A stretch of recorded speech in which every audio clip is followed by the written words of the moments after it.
ሴቶች ብዙውን ጊዜ የሚፈልጉትን አያውቁም። መረጋጋትን አጥጣ ማድረግ ያለበት ነገሮች እነዚህ ናቸው። ወንዶች የሚሰማቸው ግራ መጋባት። ብዙ ወንዶች ግራ የሚጋቡበት ደረጃ ላይ ይደርሳሉ። አንድ ቀን ፍላጎት ታሳያለች፣ በሚቀጥለው ቀን ትርቃለች። አንድ ቀን መቅረብ ትፈልጋለች፣ በሌላ ቀን ደግሞ መራቅን ትመርታለች። ያኔ ወንዱ ራሱን እንዲህ ብሎ ይጠይቃል፣ ምን ተቀየረ? ምን ያጠፋሁት ነገር አለ? ለምንድነው እንዲህ የማይገመተው የሆነው? አብዛኞቹ ወንዶችን የማይሰሙት እውነታ ይሄ ነው። ሴቶች ብዙውን ጊዜ የሚፈልጉትን ነገር በንቃተ ህሊና ደረጃ ላይ ያውቁት ይችላሉ። ነገር ግን ካንተ ጋር ሲሆኑ ምን እንደሚሰማቸው ሁልጊዜ ያውቃሉ። እያንዳንዱን የባህሪ ለውጥ ለመረዳት ስትሞክር መረጋጋትን ካጣ መሳብን አትራክሽን የሚፈጥረውን ዋና ነገር ታጣለህ። ክፍል 1 በሴቶች መሳብ ስሜት ውስጥ ግራ መጋባት ለምን ይፈጠራል? ሴቶች መሳብን መጀመሪያ በአመክንዮ አይረዱትም። የሚረዱት በስሜት ነው። ፍላጎታቸው በሚከተሉት ነገሮች ላይ ተመስርተው ሊቀያየር ይችላል። የደህንነት ስሜት፣ ጉጉት ወይም ደስታ፣ የወቅቱ ስሜታዊ ሁኔታ። ይህ ማለት እሷ አስተማማኝ አይደለችም ማለት አይደለም። ይልቁንም መሳብ የሚባለው ነገር በሁኔታዎች ላይ ምላሽ የሚሰጥ እንጂ ቋሚ ወይም ፊክስድ አለመሆኑን ያሳያል። ወንዶች ስሜት በሚቀያየርበት ሁኔታ ውስጥ ወጣትነትን ሲጠብቁ ይበሳጫሉ። ክፍል 2 ወንዶች የሚሰሩት ትልቁ ስህተት። አንዲት ሴት እርግጠኛ ያላነችት ስትመስል ወንዶች ነገሩን ለማጥራት ይሞክራሉ። ጥያቄ ይጠይቃሉ፣ ዓላማቸውን ያብራራሉ፣ ለግንኙነቱ ስም ለመስጠት ይወተረተራሉ፣ እርግጠኝነትን ይፈልጋሉ። ነገር ግን እርግጠኝነት በግዴታ ሲመጣ መሳብን ይገላል። ገና እየተገነባው ያለንን ነገር ለመወሰን መሞከር ጫና ይፈጥራል። ጫና ደግሞ ወደ ኋላ እንድታፈገግግ ያደርጋታል። ክፍል 3 መረጋጋትህን ማጣት የሚያስከፍለው ዋጋ። በስሜት የምትገፋፋ በምትሆንበት ቅጽበት የግንኙነትን ሚዛን ትቀይረዋለህ። ካለህ ጽኑ መገኘት ወደ ስሜታዊ ትገኝነት ትገባለህ። እሷ በቃላት ባትገልጸውም ስሜቱ ይሰማታል። አንዴ ላንተ ስሜታዊ ሁኔታ እሷ ተጠያቂ እንደሆነች ከተሰማት የፍላጎቱ ስሜት ይጠፋል። ክፍል 4 ሴቶች በትክክል ምላሽ የሚሰጡት ለምንድን ነው? ለስሜታዊ ጽናት፣ ለረጋ በራስ መተማመን፣ ለያለ ጫና ለሚታይ ወጣትነት፣ በእርግጠኝነት ያልሆነ ሁኔታ ውስጥ ለሚታይ አመራር። ሁልጊዜ መልስ እንዲኖር አይፈልጉም። ይልቁንም ጥያቄዎች ባሉበት ሁኔታ ውስጥ አንተ ጸንተህ እንድትቆም ይፈልጋሉ። ያ ነው የደህንነት ስሜት የሚሰጣቸው። ክፍል 5 ለመረዳት አትሞክር፣ ተመልከት። አብዛኞቹ ወንዶች የሚሳሳቱት እዚህ ጋር ነው። በባህሪ ምልክቶች ከመመልከት ይልቅ ድርጊቷን ለመተንተን ይሞክራሉ። ለምንድነው እንዲህ ያለችው ብለህ ተመጥየቅ አቁምና የሚከተሉትን አስተውል። እኔ ረጋ ስል እሷ ምን ታደርጋለች?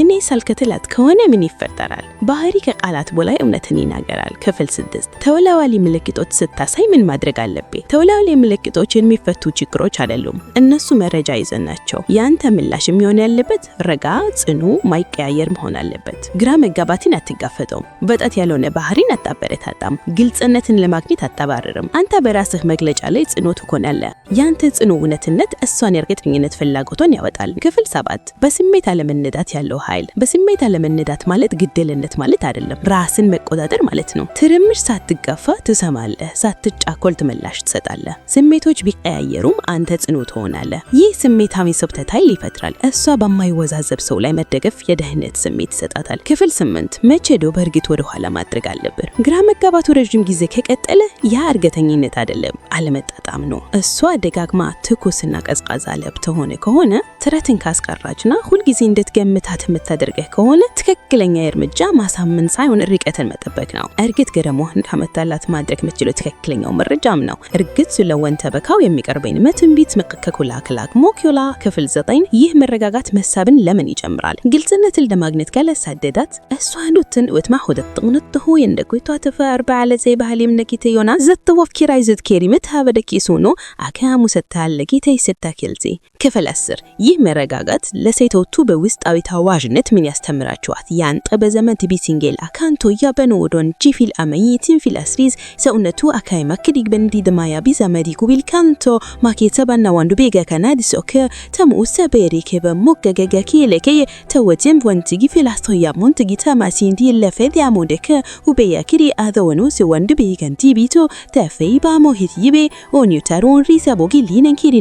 ሴቶች ሁልጊዜ የሚፈልጉትን ላይቁ ይችላሉ። ነገር ግን አንድ ወንድ ምን እንደሚሰማቸው ሁልጊዜ ያውቃሉ። መረጋጋትህን ካጣ ክብሪያው ዞንህን ታጣለህ። ጸንተህ ከቆምክ ግን እሷ ገና በስም ሊጠራው ያልቻለው የምትፈልገው መረጋጋት ትሆናለህ። ማድረግ ያለብህ ይሄን ነው። እሷ እርግጠኛ ባልሆነችበት ጊዜ እንዴት መምራት ትችላለህ? እርግጠኛ ለመሆን ለአመራር ብቃት ለምን ፈተና ሆነ? እርግጠኛ ለመሆን መሳብ የሚወሰንበት ቦታ ነው። አንዲት ሴት ግራ ሲገባት እንድታሳምናት እየጠየቀሽ አይደለም። ይልቁንም አንተ ያለመታወቅን ሁኔታ እንዴት እንደምትይዘው እየተመለከተችህ ነው። አመራር ማለት መልስ ማግኘት ማለት አይደለም። ይልቁንም መልሶች ገና ባልተገኙበት ሁኔታ ውስጥ አንተ እንዴት እንደምትቀሳቀስ ማሳየት ነው። እዚህ ጋር ነው አብዛኞቹ ወንዶች ቁጥጥራቸውን የሚያጡት።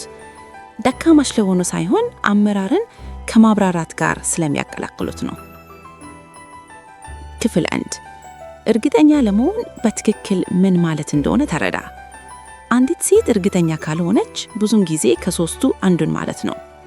በስሜት ተጨንቃለች፣ ጫና እየተሰማት ነው፣ ወይንም አንተን ለመከተል አስተማማኝ ሴፍ መሆንህን እያረጋገጠችን ነው። እርግጠኛ አለመሆን ማለት ውድቅ መደረግ አይደለም፣ ለጊዜው መቆም እንጂ። በዚያ ረፍት ጊዜ ውስጥ የምታሳየው ባህሪ እሷ ማወጥ ያለባትን ሁሉ ይነግራታል። ክፍል 2 አመራር በቃላት ሳይሆን በጉልበት ይገለጣል። ወንዶች በንግግር ለመምራት ይሞክራሉ፣ ብዙ ማብራሪያ፣ ብዙ ማመቀና፣ ብዙ ማረጋገጫ።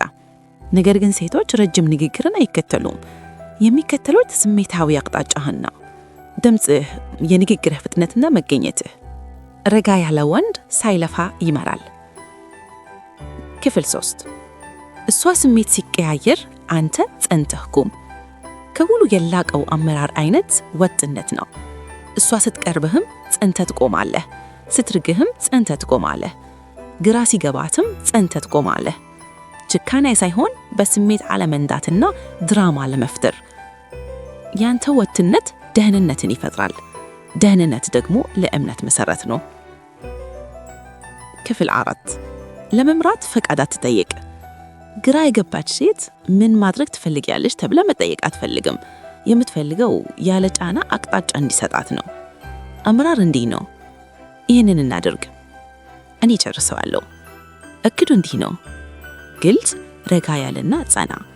አንተ እየተቆጣጠርካት አይደለም፣ ቡቀር እየሰጣት ነው።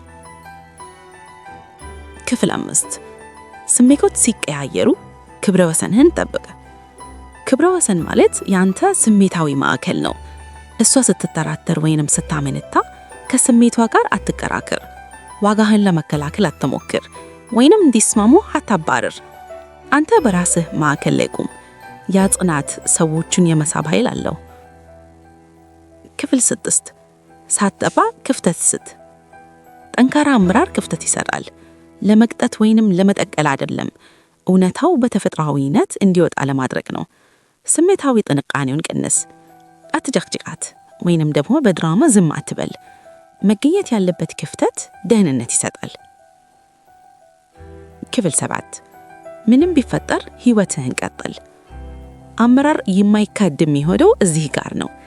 እርግጠኝነትን ፍለጋ ህይወትህን አታቆምም። ስራህን፣ ግቦችህንና እድገትህን ትቀጥላለህ። እሷ ያንተን እንቅስቃሴና ጉዞ ስታይ ይሰባታል። እንቅስቃሴ ሞመንተም ማራኪ ነው። ክፍል 8 ግራ መገባባቱን ለመጠገን አትሞክር። ራሱ እንዲፈታ ተወው። ጫና ሲጠፋ ግራ መገባባት ይበትናል። እሷን ለመጠገን ባጥርህ ቁጥር ግልጽነቱ ቶሎ ይመጣል። ወይንም ትቀርባለች ወይንም ትሄዳለች። መሪ ሁለቱንም ውጤቶች በረጋ መንገስ ይቀበላል። ክፍል 9 እርግጠኛ ለመሆን ልማድ ከሆነ ዞር በል። አመራር የራስህን ወሰን ለመጠበቅም ያካትታል። እርግጠኛ ለመሆን ወደ ሁልጊዜ ማመነታና ተለት ማጣት ከተቀየረ አመራር ራስህን መምረት ነው። በነጠት አይደለም፣ በረጋ መንፈስ ራስህን ማራቅ እውነተኛ አመራር ነው። ክፍል 10 ይህ ለምን ማይረሳ ይደርግሃል? አብዛኞቹ ወንዶች ግራ መገባባቶች ይደነግጣሉ። ረጋ ብለው የሚጸኑት ግን በጣም ጥቂቶች ናቸው። ያ ልዩነት አእምሮ ውስጥ ይታተምና ይቀራል። ግንኙነቱ ባይሳካ እንኳን አንተ ለሷ እንደ ጸና ወንድ ትታወቃለህ። መረጋት ብርቅ ነው። ብርቅዬ ነገር ደግሞ ማራኪ ነው። ማጠቃለያ፣ እሷ ግራ ሲገባ መምራት ማለት ውጤቱን መቆጣጠር ማለት አይደለም። ይልቁንም ራስህን መቆጣጠር ማለት ነው። ረጋ ስትል፣ ግልጽ ስትሆንና በራስህ ስትመራ አንተ መልክ ትሆናለህ። መልክ ደግሞ መርከቦችን አያባረርም፣ መርከቦች ወደሱ ይመጣሉ እንጂ።